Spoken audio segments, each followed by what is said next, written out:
Hello teachers. Today I am going to discuss Intermediate Level C149 Project Solution. Food dish. The goal of the project is in today's class you've learned to apply the concept of sentiment analysis on a comment. In this project you will have to practice and apply what you have learned in the class and create an app named Food Dish. Always encourage your student to go through the story once so that it can give them a clear picture as to what they are going to create. Further, to open the project, the student is supposed to click on the project template, log into Thunkable with their respective credentials. They will have to remix the project and they can rename it as Project 149 and they can start making the changes. So here again, the design of the application has been already given, which is also very well explained right here in the document.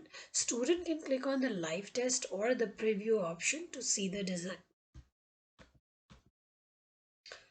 Okay, so once they are done understanding what is the design all about, they can go to the block section.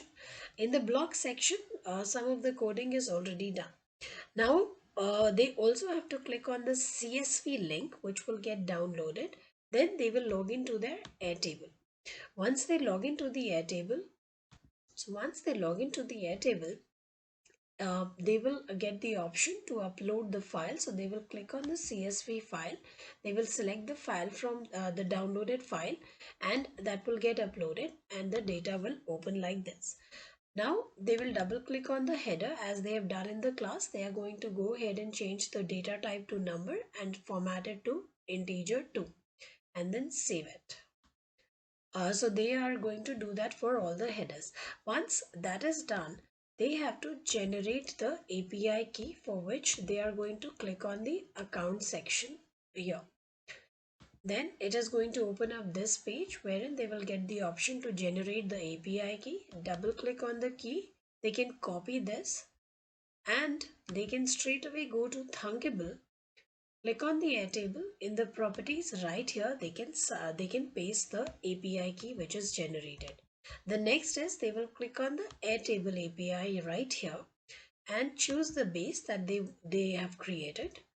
Now here they are going to copy the base ID and again go back to Thunkable and paste the base ID right here.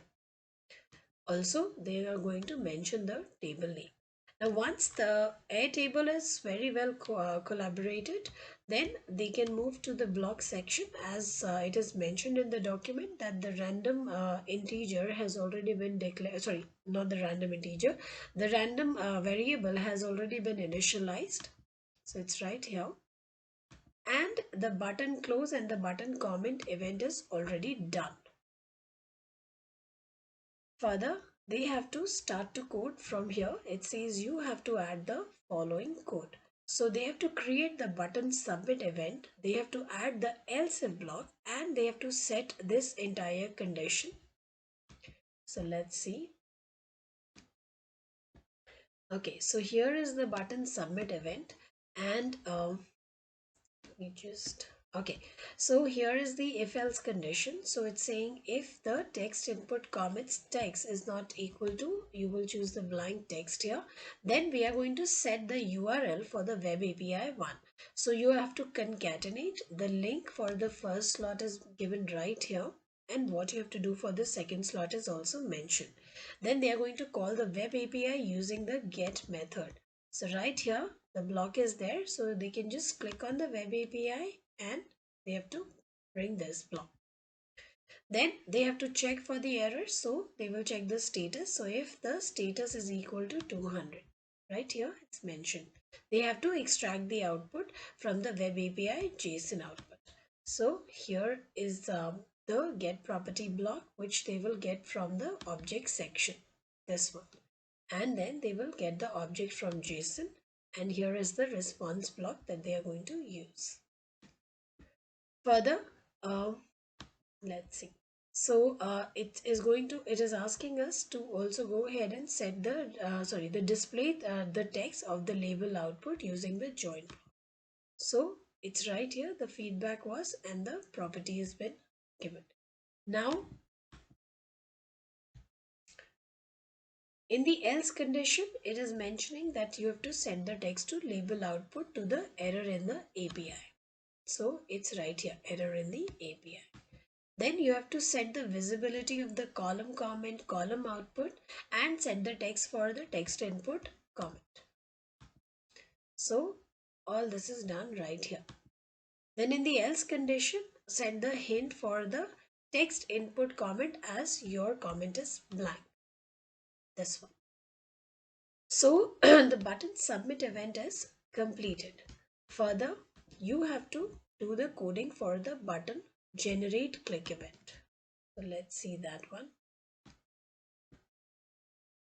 So in the button generate click event, let's see what do we have to do. It says get the call get all row blocks from the Airtable. So right here you will click on the Airtable and you will get the all rows one, which is this one. So that's what we are using here. Then it is asking to assign a random row to the variable. Now here it is also mentioning the hint. So the students can scroll down and look through the hint, the snippet or the image that has been given. That will help them to code accordingly. So the same thing has been done here. Then let's see.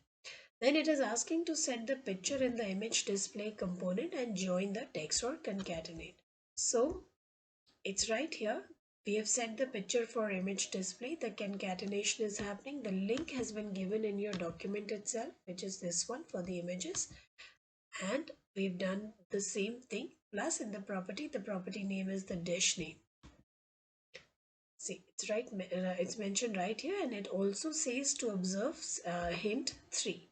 So here is the same thing done.